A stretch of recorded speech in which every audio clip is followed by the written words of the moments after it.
Jadi tidak ada satupun dari BPJS Kesehatan yang Ibu mungkin klik sedikit lah. Karena tadi saya lanjutkan sedikit pernyataan saya tadi Bu.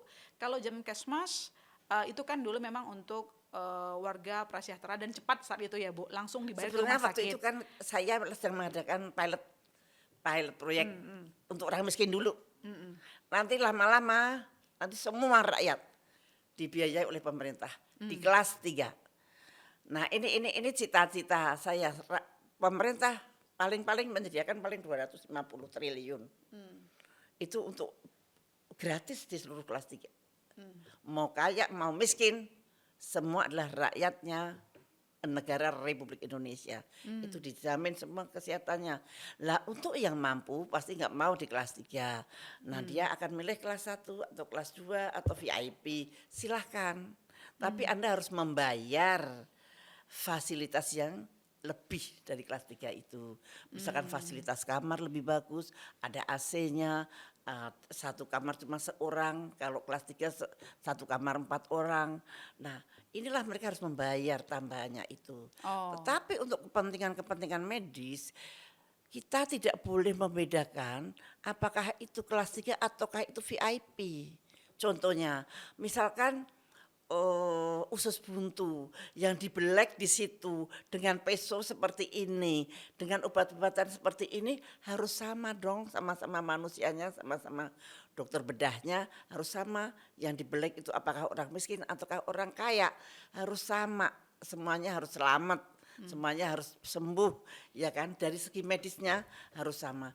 Yang tidak sama adalah segi kamarnya, segi fasilitasnya, boleh bayar lah yang kaya-kaya itu bila ingin kelas yang 1, kelas 2. Makanya nanti kris itu tujuannya itu.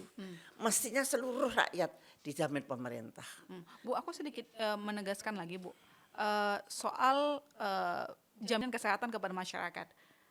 Jamkesmas dulu kan untuk masyarakat prasejahtera kan? Ya. Nah, bagaimana dengan kelas menengah yang tadi saya sebutkan Bu? Kelompok menengah ini kan juga membantu perekonomian negara, bahkan nomor 1, tulang punggung negara.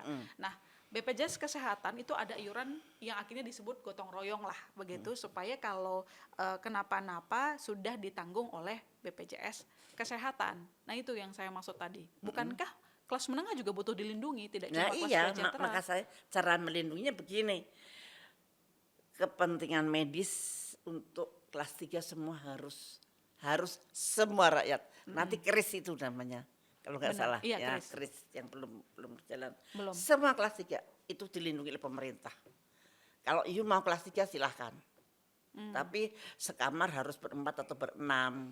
Begini. Kalau Anda pengen kelas yang lebih bagus, di kelas menengah kan, aku nggak mau kelas 3, aku pengennya kelas 1 atau VIP. Oh boleh, tapi Anda harus menambah membayar kelebihan pelayanan, kelebihan perawatan.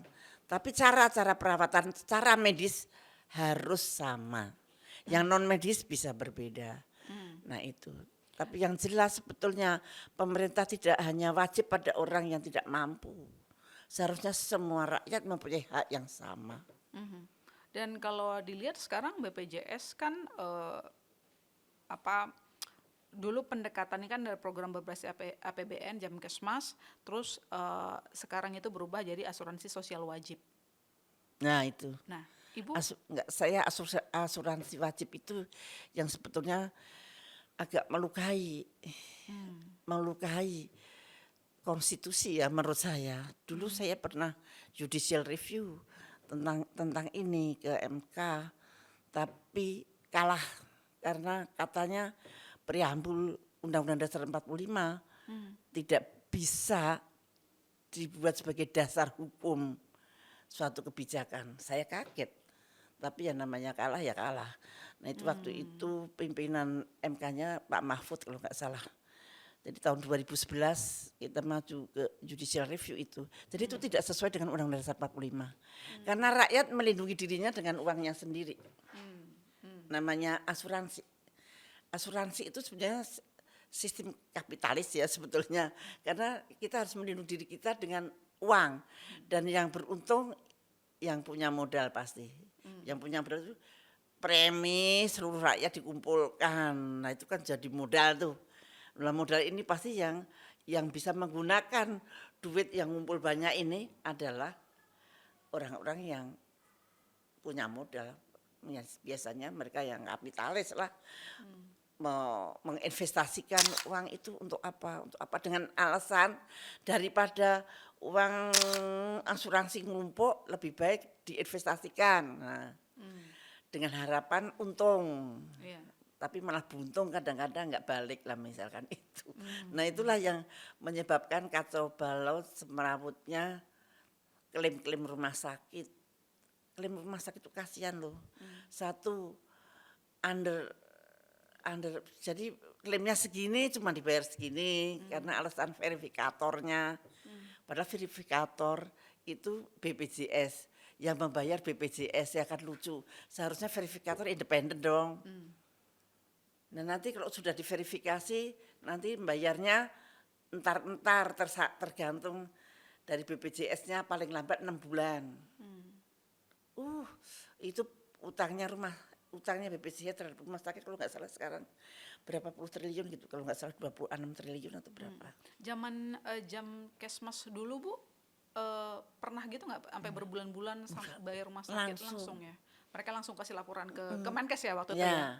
Jam Kesmas itu langsung dibawa ke Kemenkes ya waktu itu. Atau diverifikasi dengan verifikator independen. Verifikator independen memverifikasi, oke Bu ini sudah sesuai klaimnya. Nah setelah sesuai kita kirim ke kas negara. Duit premi itu, duit PBI itu saya titipkan di kas negara.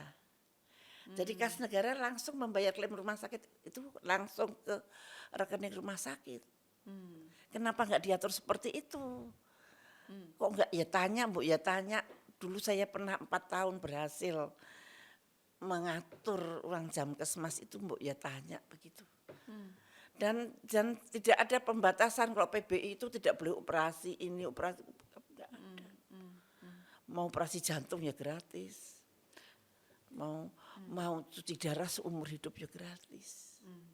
Itu jam Kesmas. Kenapa tidak didalami itu loh Pak Purbaya tuh. Saya kepengen ketemu Pak Purbaya loh. Ngomongin ini barangkali dia akan bisa menemukan solusi ini. Tapi ya kalau manut saja dengan manajemen barat ya kapitalis. Dengan sistem kapitalis masih sistem kapitalisme. Ya dengan asuransi itu. Padahal kalau asuransi itu kan yang membayar asuransi harus tahu apa yang saya bayar. Nah ini khusus asuransi BPJS itu kita tidak ngerti apa yang saya peroleh dari bayaran saya setiap bulan. Karena tiba-tiba ada aturan yang dibayar oleh BPJS penyakitnya ini saja. Terus kemudian caranya harus begini. Kalau sama-sama asuransi dibandingkan dengan Askes dahulu jauh lebih bagus Askes. PT Askes dulu dibandingkan dengan BPJS menurut saya masih jauh lebih bagus Askes. Lah Askes itu masih kendali pemerintah masih banyak. Kontrol pemerintah masih banyak. Lah BPJS ini saya nggak tahu apakah pemerintah bisa mengontrol atau tidak. Satu itu. Kedua, uang yang untuk membayar manajemen fee-nya itu berapa triliun tiap bulan. Mengelola gedungnya aja gede sekali, pegawainya berapa, gajinya berapa. Nah itu uang dari mana? Apakah uang dari premi, apakah uang dari APBN untuk BPJS itu? Nah itu kan itu buang-buang uang daripada untuk mengelola manajemennya. Kenapa nggak bikin sistem yang transparan, yang semua orang bisa mengaudit, bisa melihat, tapi nggak usah pakai gedung yang gede dengan namanya BPJS. Yang namanya asuransi itu pasti cari untung, nggak ada yang asuransi nirlaba itu nggak ada.